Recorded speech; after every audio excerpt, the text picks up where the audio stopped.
Assalamualaikum warahmatullahi wabarakatuh.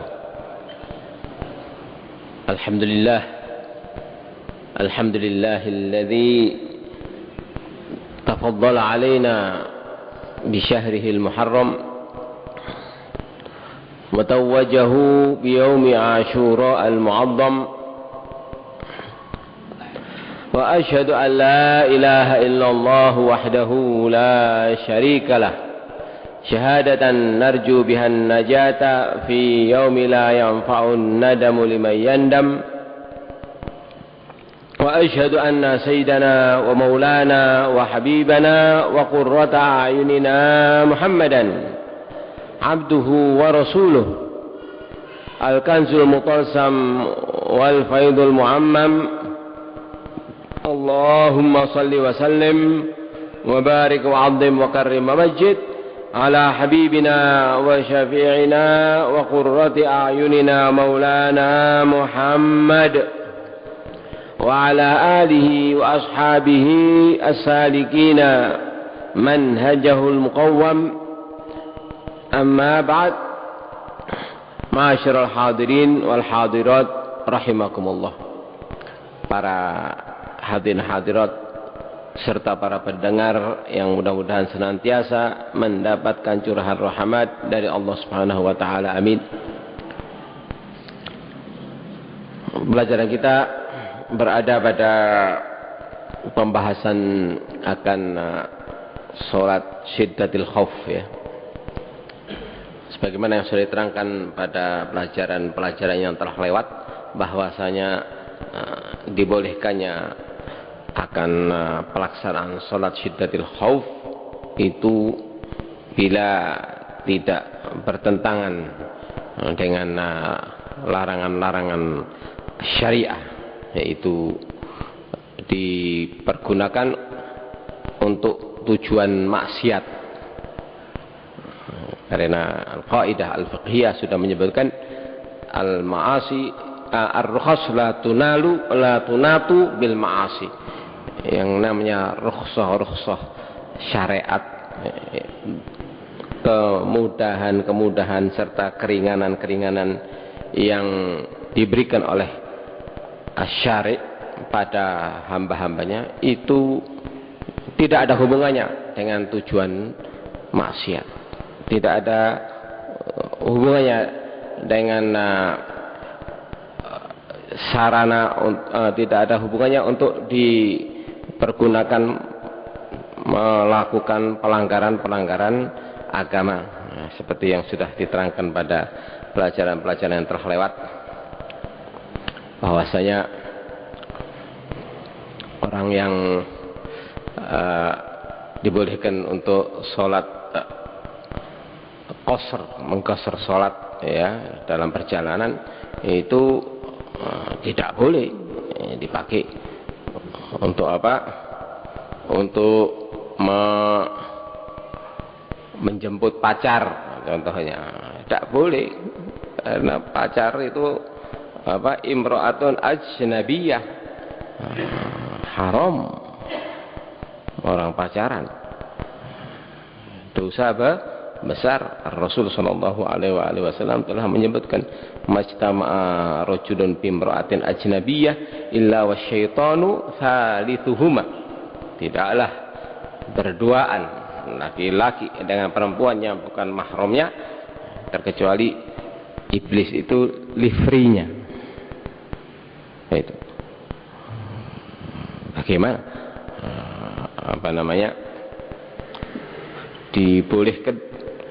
bagaimana dibolehkan akan apa?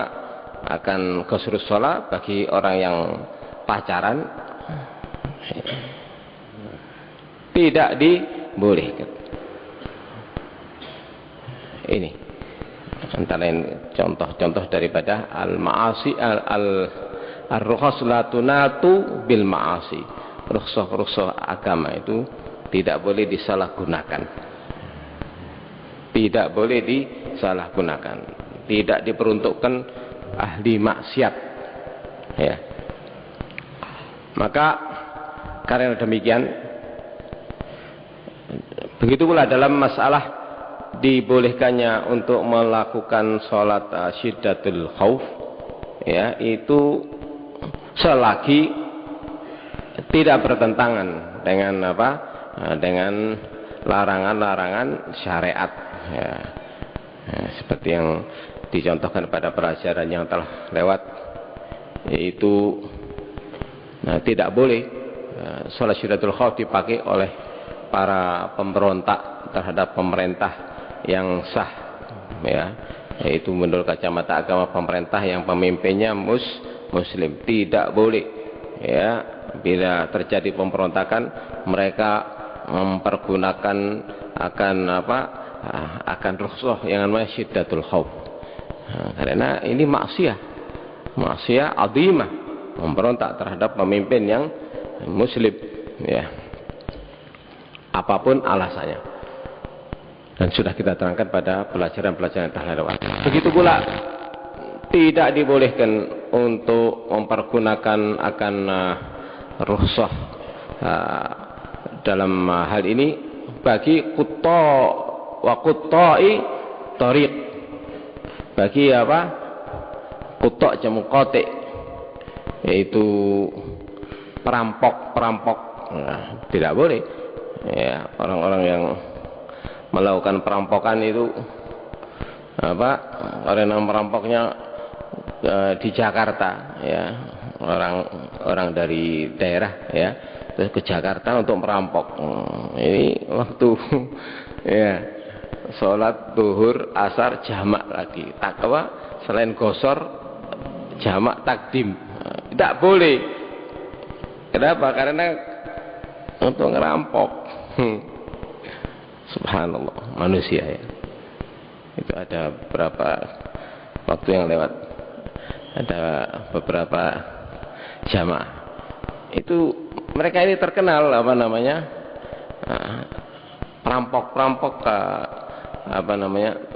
perampok yang sudah balik masuk penjara, ya. Tapi sholatnya tidak pernah meninggal. Waktu ditanya pada mereka itu, kita tanya, loh, bagaimana ini ngerampok, ya, terus sholatnya tidak pernah meninggal. Dijawab, ini ngerampok ini profesi, ya. Ngerampok itu pekerjaan, sholat ini kewajiban, tidak boleh ditinggal, ya. Ini profesi lain. Ya, ngerampok sholat itu kewajiban. Ya, mudah-mudahan Allah berikan hidayat, amin. Dan begitu pula harabihi, ya, minal al-harb. Begitu pula orang-orang Islam yang di medan peperangan melarikan diri, ya, melarikan diri karena takut mati, contohnya walaupun takut mati, ya, itu kalau melarikan diri dari peperangan ini menyebabkan hati-hati daripada kawan-kawannya itu menjadi menjadi tertular oleh rasa takut tadi itu, sehingga menyebabkan hal yang fatal, salah-salah bisa kalah. Maka Nabi menyebutkan orang-orang Islam yang dalam peperangannya, ya, di tengah-tengah peperangan melarikan diri dengan syarat bukan karena untuk untuk taktik, ya. Jadi pura-pura melarikan diri biar dikejar, ya, atau memecah akan perhatian musuh, ya, sehingga mereka dalam hal ini mengejar sekelompok daripada kaum muslimin, padahal dalam hal ini, ya, kaum muslim sudah punya taktik sendiri untuk menjebaknya. Ini tidak apa-apa, ini bukan melarikan diri. Atau mereka kebetulan kelompok yang sedikit, jadi mundur bukan untuk melarikan diri, tapi untuk untuk berkumpul dengan saudara-saudaranya atau tentara Islam yang lebih banyak lagi sehingga menjadikan suatu kekuatan. Ya, kalau untuk hal ini tidak apa-apa. Tapi kalau bukan karena untuk untuk kedua hal ini, maka ini dosa besar. Nabi menyebutkan dalam hadis sab'atun minal muhlikat, ya, yaitu 7 hal termasuk al-muhlikat, jamu muhlikah, hal-hal yang menghancurkan, ya, si hamba tadi. Maksudnya bila dia mati, dalam hal ini matinya su'ul khotimah, ya. Bukan itu saja, termasuk dia pelaku daripada dosa-dosa besar. Itu antara lain melarikan diri daripada peperangan, al-firaru minaz zahf, ya. Ini dosa besar itu. Tapi sekali lagi, kalau seandainya hanya untuk menjebak musuh tadi, ya, atau karena kelompok kecil ingin bersatu dengan kelompok yang lain, ini tidak apa-apa. Ini peringatan dari Al-Quran, ya ayyuhalladzina amanu idza laqitumul ladzina kafaru zahfan fala tuwalluhumul adbar. Wahai orang-orang beriman, bila kalian menjumpai orang-orang kafir, ya, walaupun dengan jumlah besar, ya, menyerang kalian, ini jumlah besar maksudnya dalam hal ini untuk akhir zaman ini atau di akhir daripada perintah agama, yaitu bila musuh tidak melebihi 2 kali lipat, ya, itu bila tidak melebihi jumlah musuh 2 kali lipat, tidak dibolehkan kaum muslimin untuk melarikan diri. Itu jadi muslim, seorang muslim lawan 2 kafir, ini tidak boleh lari, tidak boleh lari. Ini karena muslimun dalam kehidupan ini punya pedoman, yang namanya kehidupan menurut hakikatnya, yaitu kehidupan yang telah didesain oleh Allah, yaitu kehidupan untuk menuju kehidupan yang abadi. Kehidupan di dunia ini hanya sebatas nguat saja. Lain dengan al-kafir. Al-kafir tidak punya pedoman dalam kehidupan ini. Maka dalam hal ini bagi si mukmin, bila melihat akan betapa agama Islam ini agar tersebar dan langgeng ila yaumil qiyamah, ya, dalam hal ini diperlukan untuk menjaganya, mempertahankannya walaupun dengan jiwa mereka. Malahan mati syahid ini merupakan lahan pahala yang tidak ada tandingannya. Dan yang namanya mati itu hanya untuk sebutan daripada manusia-manusia yang tidak memiliki akan pegangan hidup, yang tidak memiliki pedoman. Bagi al-mukminun, yang namanya kehidupan di dunia ini untuk banil ins wal jin, itu untuk keabadian. Tidak ada istilah mati. Orang mati itu, ya, dikubur itu hakikatnya pindah alam, bukan mati, bukan seperti binatang, ya, kalau mati, ya, oleh Allah dijadikan tanah, kuni turaban. Tapi yang namanya orang mati, ya, di dunia ini, itu pindah rumah. Makanya yang namanya kuburan itu adalah tempat kalau kereta bis berhenti itu namanya, iya, terminal saja. Makanya Allah sengaja menyebutkan alhaakumut takatsur hatta zurtumul maqabir. Telah melupakan kalian dalam kehidupan dunia ini untuk menumpuk-numpuk akan harta, lupa, alpa, sampai kalian mati. Tidak menyebutkan mati, tapi zurtumul maqabir, sampai kalian menziarahi kubur. Bagaimana orang kalau menziarahi akan kerabatnya atau ke Surabaya menziarahi saudaranya, itu tidak akan lama. Begitu pula tinggal di kuburan, mati itu bukan untuk seterusnya. Kuburan itu hakikatnya adalah rumah. Maka disebutkan al-qabru baitun kullun nasi dakhiluhu. Kuburan itu apa namanya? Rumah. Semua orang mau tidak mau dijerongkokno untuk masuk ke dalam rumah tadi. Ya. Itu. Ya, permasalahannya kita ini bondo apa? Itu yang menjadikan as-salaf itu menangis kalau membahas masalah kematian. Itu apa, beliau-beliau tidak sempat untuk menyelesaikan pembahasan al-maut. Kenapa? Karena beliau-beliau merasa apa namanya, bondonya ini mantap belum. Itu yang ditangisi oleh beliau-beliau. Jadi apa, waktu membahas akan babul al-maut ya, babul ya kematian, itu lebih banyak dihabiskan untuk menangis karena tidak tahu apakah dia kelak tergolong min ahlil jannah atau min ahlin nar. Karena kehidupan di dunia ini satu-satunya penentu matinya orang tadi itu masuk neraka ya, su'ul khotimah, mati kafir waliyadzubillah, atau masuk surga, tergantung daripada umur 40 tahun 50 tahun di dunia ini. Ini yang menjadikan betul-betul beliau-beliau sangat takut.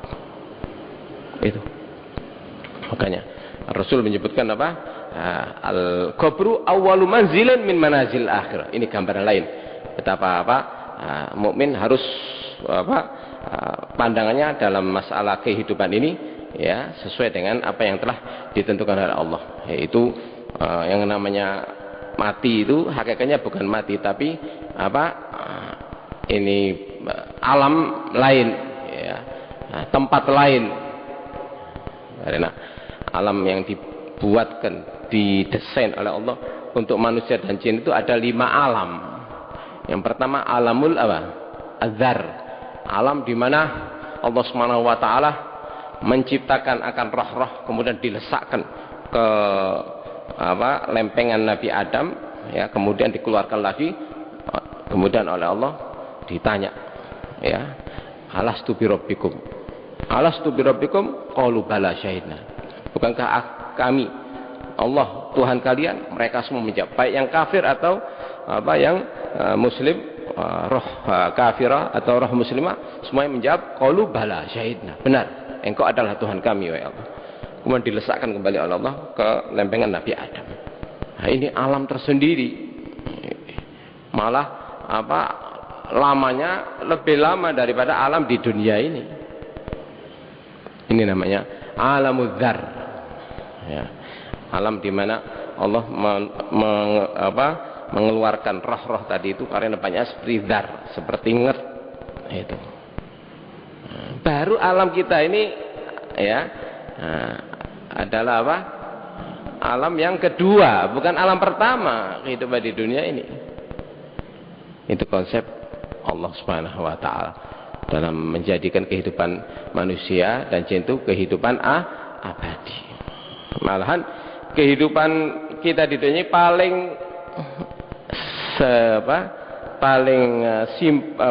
singkatnya kehidupan yang ada ini. Itu paling 60 tahun 70 tahun. Tapi sangat-sangat menentukan. Ya. Kehidupannya ketiga, alam yang ketiga yaitu alamul barzakh. Nah, itu diawali dengan matinya seseorang sampai dibangkitkan kembali dari kuburnya. Ini yang menjadikan tinggal di kubur itu bukan untuk selamanya, tapi diibaratkan oleh Allah sebagai ziarah. Itu. Hatta zurtumul maqabir. Nah, alam yang keempat yaitu dengan dibangkitkannya manusia, kemudian dihasyar, dikumpulkan di padang mahsyar, yang dalam riwayat kurang lebih 10.000 tahun ya. Kemudian proses hisab, proses mizan, proses as-siratul mustaqim, sampai fariqun fil jannah wa fariqun fis sa'ir ya. Ini alam yang keempat.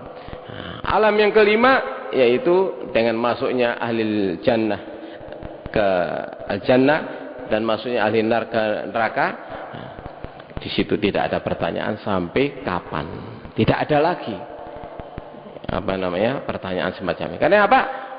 Karena kita diciptakan untuk keabadian. Ini proses daripada ciptaan Allah yang namanya kehidupan. Nah, kafir tidak punya konsep, menganggap di dunia inilah yang namanya kehidupan. Lain dengan al-muslimun. Maka al-muslimun dalam hal ini karena mengetahui dan meyakini konsep Allah tadi demikian, demi untuk tetapnya ia kenal pada Allah, menjadikan imannya semakin mantap, maka dalam hal ini demi menjaga keimanan, yang mana keimanan itulah gambaran daripada kenalnya si hamba pada Allah, maka itulah nikmat yang terbesar yang menjadikan si hamba tadi itu mendapatkan surga yang sifatnya, mendapatkan kehidupan di surga yang sifatnya abadi. Nah, di sini betapa bahayanya kalau orang dengan melarikan diri menjadikan agamanya hancur.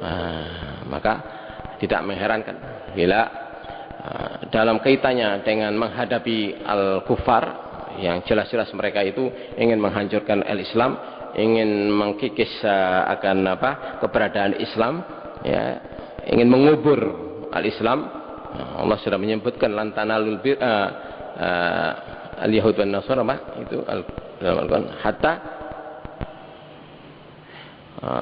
lantardo angkal yahudu walan nasara hatta tattabi'a millatahum. Ini berlaku ila yaumil qiyamah. Allah yang menciptakan akan manusia, menciptakan al-yahud wan nasara, Allah lebih tahu akan watak-watak mereka, niat-niat mereka. Mereka tidak akan rela bila Islam tetap berjaya, kayak apapun alasannya. Suatu kedunguan kalau kita dari kaum muslimin menganggap bila mereka berbaik hati, ya, itu berarti memiliki itikat yang baik. Goro, bohong. Allah yang menciptakan mereka, Allah yang mengingatkan kita akan hal ini. Walan tardu angkal yahudu walan nasara hatta tattabi'a millatahum. Itu tidaklah mereka berbaik hati terkecuali karena kondisi mereka terjepit. Seperti di negara kita ini, mereka baik, ya, itu karena mereka tahu mereka minoritas. Coba kalau mereka mayoritas, lihat di Bosnia, di Filipina, di belahan dunia lainnya, kaum muslimin digencet, dibunuh, tak bisa diingkari. Ini fakta. Itu. Maka dalam hal ini bila ada daripada mereka yang pura-pura baik, pasti ada maksud. Ini sudah disebutkan, idza ra'aita nuyubal laiti barizatan fala tadunnanna anna laita yabtasimu. Bila Anda melihat macan itu, ya, menunjukkan, ya, mangap, menganukan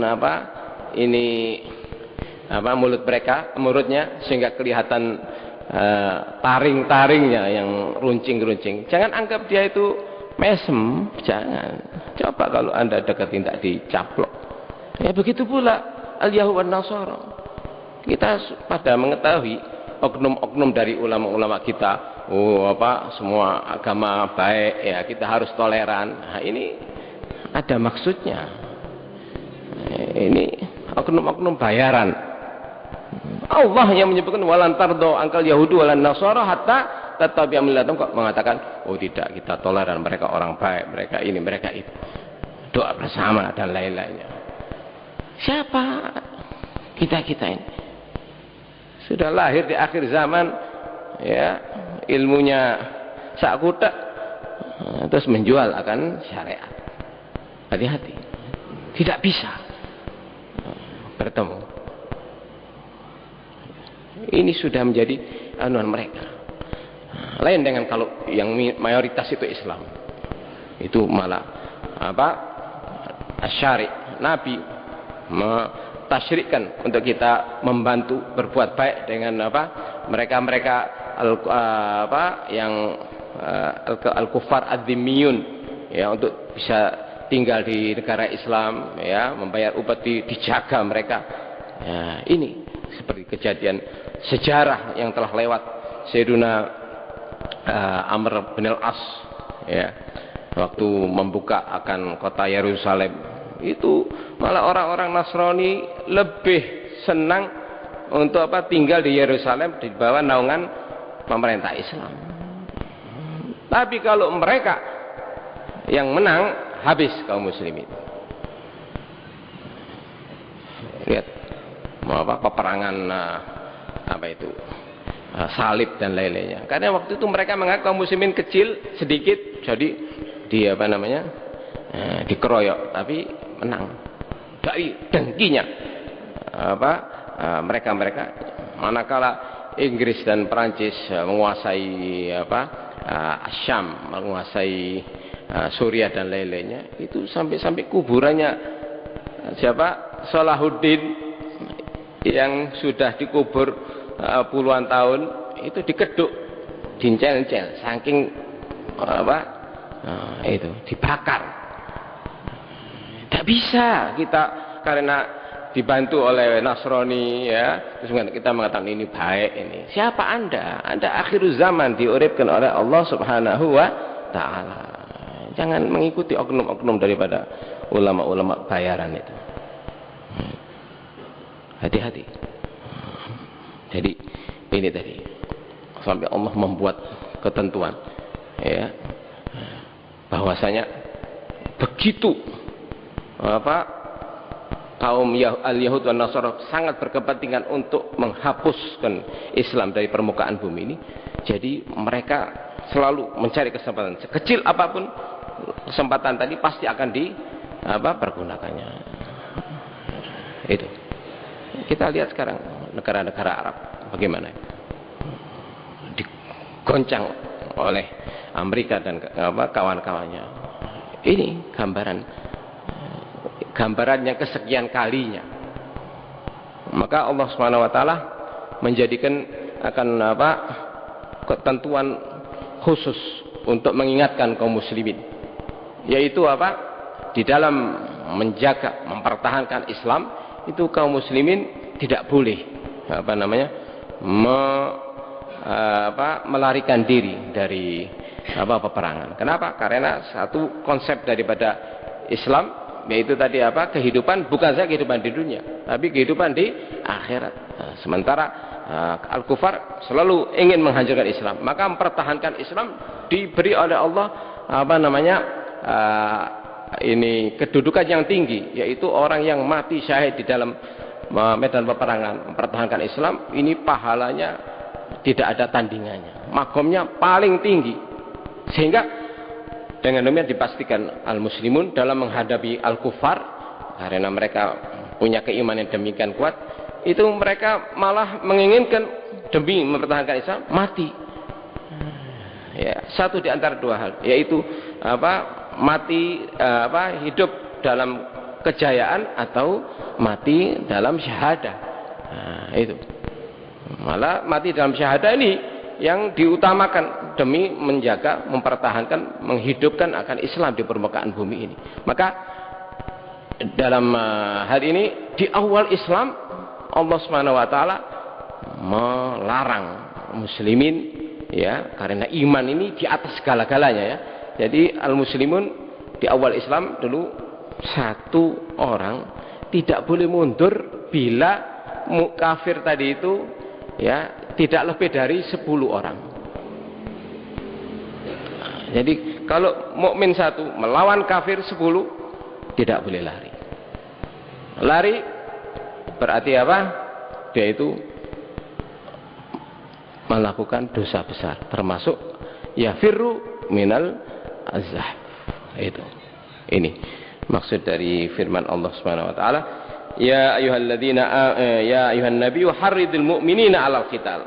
Wahai orang-orang, wahai Nabi Muhammad, arahkanlah, ya, kaum mukminin untuk menjaga agama mereka dengan berperang.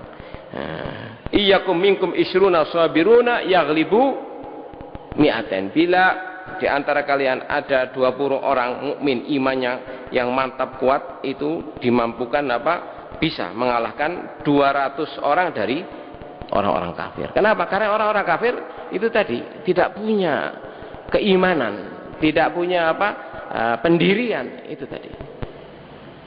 Dan begitu pula wa iyyakum minkum mi'atun yaghlibu alfam minal ladzina kafaru bi annahum qaumul la yafqahun. Dan bila di antara kalian ada 100 orang, itu mampu mengalahkan 1000 orang dari mereka. Itu di awal Islam. Di saat iman itu betul-betul membara. Lihat sahabat-sahabat. Nah, karena dengan terbuka menjadi banyaknya pengikut-pengikut Islam, otomatis orang itu kalau sudah banyak itu lain dengan kalau di saat mereka itu merupakan kelompok kecil, ya kan? Kalau ada kelompok kecil di kelompok yang lainnya mayoritas, yang mana mereka ini selalu dikucilkan. Ini setiap detik, setiap waktu pasti awas. Nah, ini maka tingkatan daripada tingkatan dari penjagaannya, ya, atau awasnya dia itu sangat tinggi. Itu kam min fi'atin qalilatin ghalabat fi'atan katsiratan biidznillah. Karena selalu awas, ya. Jadi selalu tensinya tinggi. Ini. Nah, lain dengan kalau banyak mayoritas. Ini karena banyak merasa banyak konco-konconya, ya kan? Jadi tidak punya persiapan. Ini. Maka karena demikian, maka dalam hal ini kita dilarang oleh Asy-Syari' untuk untuk merasa bangga, ya, dengan banyaknya saudara-saudara kita kaum muslimin, ya, terus dengan mengendorkan akan manuan kita. Tidak dibolehkan. Harus tetap konsis, harus tetap kita tinggikan akan ini awasnya kita terhadap musuh-musuh yang akan merusak kita. Tapi umumnya kalau banyak itu demikian. Kita ingat perang Autos, ya, perang At-Taif itu waktu kaum muslimin di Mekah, ya, waktu itu masuk Islam di tahun ke-10, ya, daripada hijrah Nabi. Begitu banyaknya, akhirnya mereka merasa kuat, ya. Kebetulan kaum musyrikin di Taif itu merusak anuan Islam. Akhirnya Nabi merintahkan berangkat. Ini jumlah banyak, tapi sampai di lembah Autos begitu mendapatkan serangan mendadak, lari kaum muslimin, kocar kacir, sampai mereka berantakan. Nabi sendiri naik keledai. Ini kendaraan bukan untuk peperangan, naik keledai dengan sepupunya, berangkat sendiri menghadapi musuh. Seraya bersabda, ana nabiyyu la kadzib. Aku itu nabi, tidak bohong. Kalau kalian tidak mau ikut berperang menegakkan syariat Allah bersamaku, aku sendiri bisa, sanggup. Ana nabi la kadzib, ana banu Abdul Muttalib, aku anaknya Abdul Muttalib. Di situ sahabat kaum muslimin begitu mendengar akan ikrar Rasulullah SAW, kembali lagi. Nah, ini menggambarkan kaum muslimin bila mayoritas, ya, tapi mayoritasnya hanya mayoritas dalam ini kuantitasnya saja, tidak didasari oleh kualitas. Ini malah menjadi mudah untuk rusak, mudah untuk kalah. Itu lihat kita kaum muslimin di Indonesia, kita merupakan mayoritas di dunia ini, ya kan? Tapi mudah digerakkan, dirusak oleh akidah-akidah yang menyusup. Ini contoh terakhir itu Jakarta itu yang ngaku malaikat Jibril. Siapa itu? Perempuan itu loh. Itu lihat pengikutnya banyak daripada doktor, profesor muslimin. Bagaimana itu? Jawabannya gampang. Ya itu tadi, kalau orang ya atau komunitas tadi itu mayoritasnya hanya mayoritas apa namanya? Ini kuantitasnya, bukan kualitas. Ini malah jadi beban bagi kejayaan Islam, malah mudah runtuh. Makanya dalam ilmu tauhid itu Islam keturunan ini dalam beberapa hal sangat bahaya karena tidak punya dasaran iman yang kuat. Makanya Islam keturunan ini ya kalau bila balik itu dianjurkan untuk mentajdid dan mentahqiq imannya, yaitu dengan menganukan akalnya, bukan hanya bapakku Islam aku muslim, tidak, tapi harus meyakini betul-betul tahu bahwasanya yang menciptakan bumi langit itu semuanya adalah Allah, itu dengan menganukan pikirannya, ini langit tanpa adanya cagak kok bisa, ini pasti tidak mungkin akan tumbuh ada begitu saja, tidak, pasti ada penciptanya. Siapa penciptanya? Allah Subhanahu wa taala. Nah, pohon depan rumahku ini dulu tidak ada, kemudian ada, tidak mungkin ada begitu saja, pasti ada yang mengadakannya. Siapa? Allah Subhanahu wa taala. Bumi juga begitu. Di sini kemudian mengucapkan syahadat asyhadu alla ilaha illallah wa asyhadu anna muhammadar rasulullah. Ini yang harus kita pergunakan, kita amalkan untuk anak cucu kita. Kalau balik laki perempuan hendaknya dimantapkan akan imannya dengan dengan an-nadharu ila ma haulahu min hadhil hayah atau min hadzal alam. Kalau tidak mudah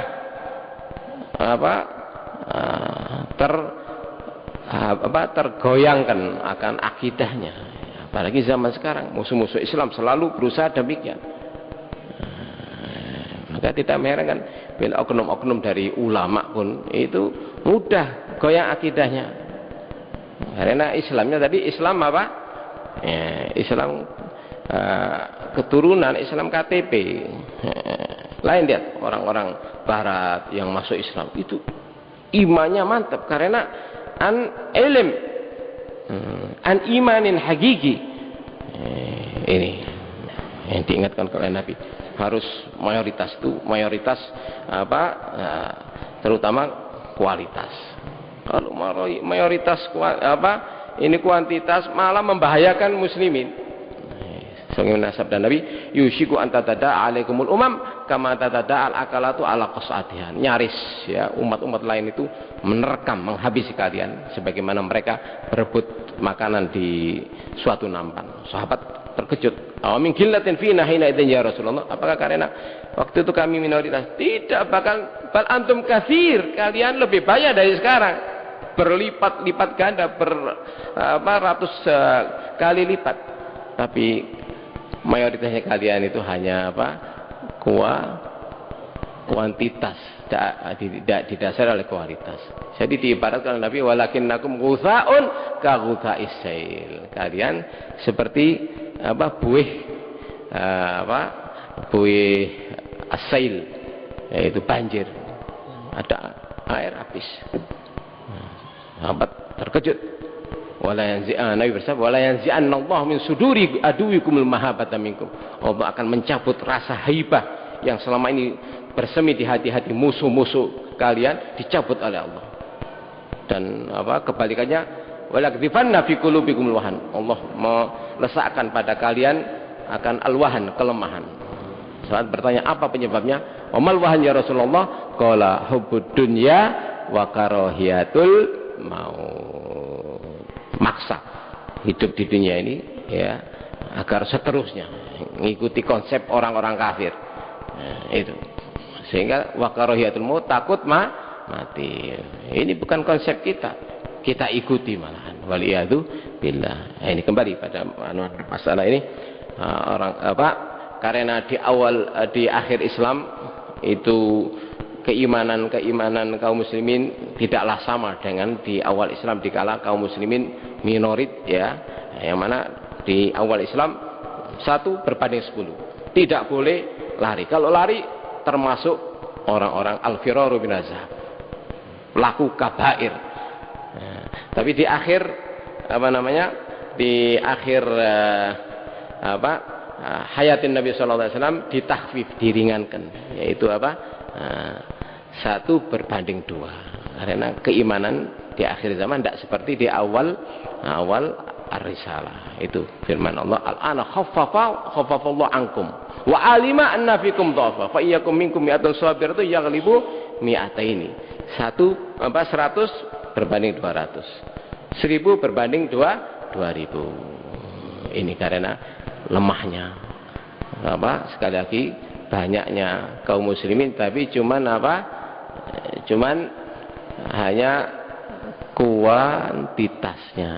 Ini yang harus kita sadari agar jangan sampai terus menyusut keimanan daripada ikhwanina al muslimin.